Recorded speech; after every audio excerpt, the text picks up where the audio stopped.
Day 2 at the German Darts Open, the second of two sessions, a Saturday night special in Saarbrücken. We had some high voltage in the arena, but we also had Chris Dobey. Could he script himself a Hollywood ending? Are we in for a big Hendo weekendo? The Highlander had Max Hopp, the defending champ, asking all kinds of questions. And how about this pairing? Wada Van Barneveld, could this determine the Dutch side at the World Cup? A lot to play for today on High Roller Radio. Yes, day 2 in Saarbrücken, a day that started off with a strange afternoon session, strange but entertaining. We had a Jerry Hendricks walk-on, a Dutch dancing machine. He lost to Joe Cullen. We also had Daryl Gurney versus Dave Pallett, who provided some good-spirited antics in a losing effort. MDA Promotions calling it an eventful contest,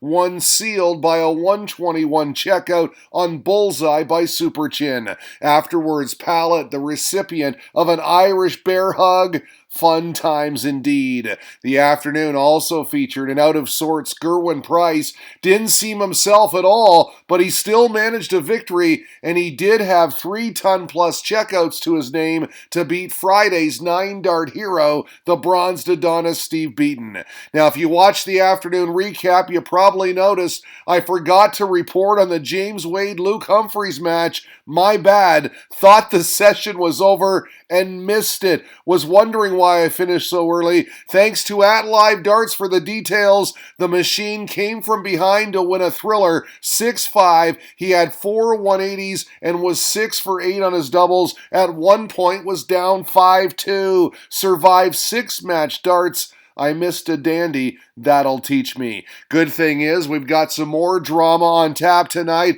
8 more tilts on the card with MVG, Rob Cross, and last year's champion Max Hopp all in action. Before we get to it though, a quick congrats to a big supporter of High Roller Radio, Carter Guinea at CG Darts. How about it? He's qualified for the Winmau World Masters and will be playing for his country. Well done, my man. Big honor. Hope you do Belfast and Northern Ireland proud. All right, a good match to start us off tonight. Ted Evans, a quarterfinalist last week in Munich, up against Dave Chisnell. The man in yellow struggling early, already down a break. He missed several darts at double in the third leg. Lucky for him, though, so did Evans. A clap of the hands here in frustration. All Chizzy could do was laugh backstage as he paused to collect his thoughts. He got it this time, and then he broke to level the match. Then, despite this Evans 180 in the fifth leg, Chizzy fired in 2 maximums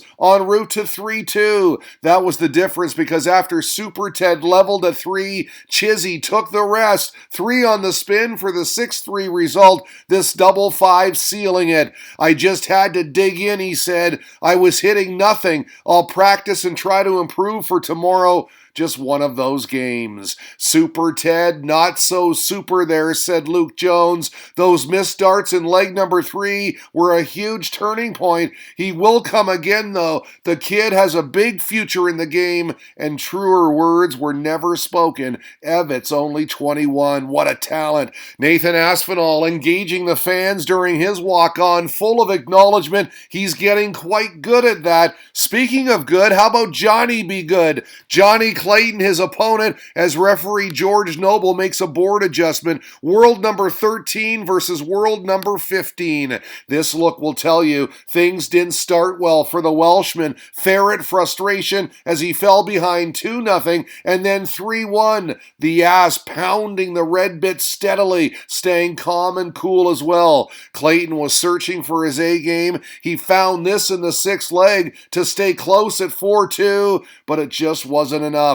6-3 your final, the UK Open champ in the hunt this weekend in Saarbrücken. I'm happy with that, he said. I've never beaten Johnny before, so I'm happy. Clayton missed too many doubles early on, reported Andrew Dugan, but Aspinall improved well as the match went on and deserved that win. Yes, he did. 6th seed Rob Cross waving to his fans ahead of warm-up darts for his encounter with Chris Dobey. The 6th seed That's hard to believe. He warmed up quick, too, taking the first two legs. Doby got on the board in the third and then leveled things in the fourth with this, the 90 checkout going 20-20 bullseye.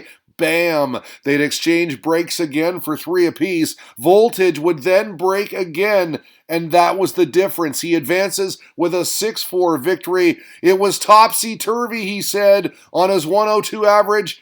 I didn't play that well, to be fair. I didn't get out of third gear.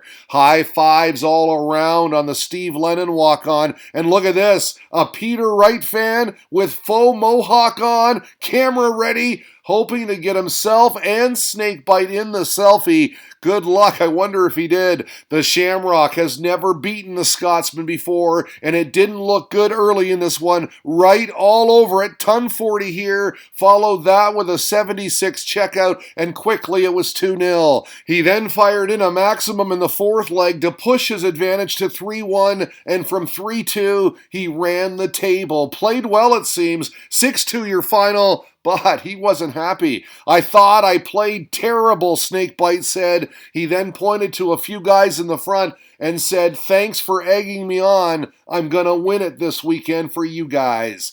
Okay, time for last year's champ to continue his defense of the German Darts Open. Max Hopp up against the Highlander and in bad shape early on. Hendo in the zone. Tops here for 4-1. And how about this? Sheer concern on the face of the Maximizer and his family. Then at 4-2, he missed bullseye for the 121, a shot he had in his back pocket last year. Not happening today. The fist pump from Big John as he hit double 20. Then at 5-3, wow, the showstopper. Had a 140 checkout earlier. How about the 160 to close it out as the whistles rained down? Hendo said no problem. Treble, treble, double, all 20s. Sensational, and he knew it. 6-3 your final. The Max Hopp reign in Saarbrücken is over, ending in spectacular fashion. It's great to get over the finishing line, he said. Max is a great player. It was a great game to play in.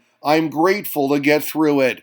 John Henderson, screamed the Irish darts fan. Superb performance, he said. So respectful afterwards, considering the crowd tried to put him off. He was a great sport. No one can dislike the man. Great observation right there. He also let us know that Mickey Mansell was up next against this popular figure, Mensur Suljovic, obscured by the crowd on his walk-on. The Northern Irishman missed chances early and fell behind 2-0. This maximum, though, helped get him to double 6, which he hit. Good for a break. Raises his arms as if to say, about time. But look at this. The Gentle with back-to-back 180s to leave 141. No 9-darter today. And in fact, he didn't even win the leg. He missed 3 darts at double, and Mickey made him pay. 2-2 now.